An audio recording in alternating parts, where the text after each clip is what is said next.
नमस्कार मंडळी, आज आपण बनवणार आहोत मुरमुऱ्याचा चिवडा। चला तर मग आपण सुरुवात करूया। मी इथे 1 वाटी शेंगदाणे, पावशेर मका पोहे, कढीपत्ता, खोबरं घेतलं आहे।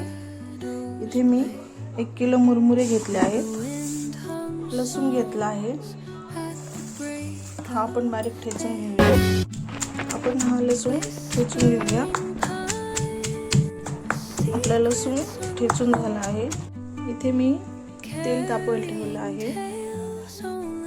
आपण पहिले इथे खोबरे तळून घेऊया।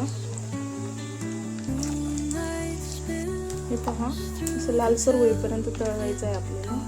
आपण हे काढून घेऊया। आपण मका पोहे तळणार आहोत।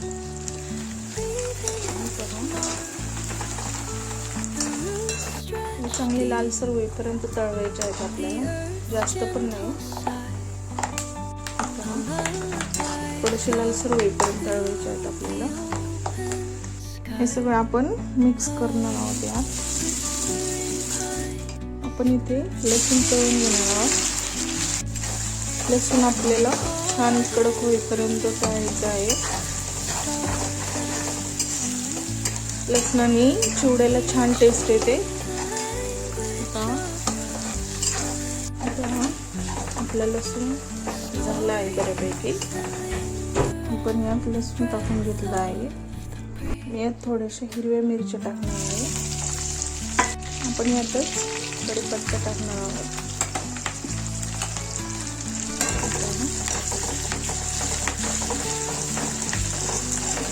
इथे रामबंधू चिवडा मसाला घेतला आहे।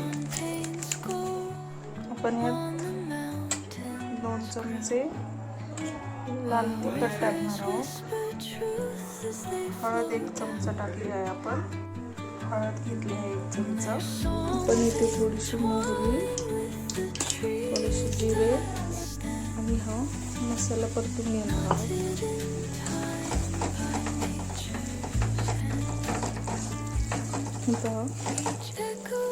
छान परतला आहे मसाला। आपण हे सगळं मिक्स करणार आहोत। सगळं एकत्र कालून घ्यायचं आहे आपल्याला। आपण यात थोडीशी साखर आणि चवीनुसार मीठ टाकून सगळं मिक्स करून घेणार आहोत।